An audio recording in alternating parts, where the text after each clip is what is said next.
سلام دوستان، سلامی دوباره. احتمالاً با واژه لجبازی آشنا هستید.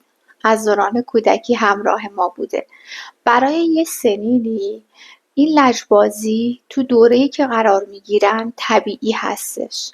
اما میخوام بهتون بگم از یه سنینی به بعد لجبازی دیگه یک کلمه نیست، یک اشتباه ویران کننده، به خصوص در رابطه، که میتونه هر دو طرف رابطه رو جوری زمین بزنه که دیگه ناعی برای بلند شدن نداشته باشن.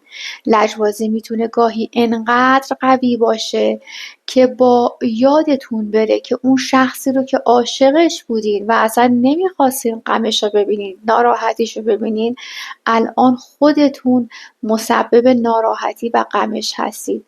با عاشقانه های خودتون لجبازی نکنید. گاهی اوقات دیگه زمانی برای جبران کردن باقی نمیمونه و خیلی دیر میشه.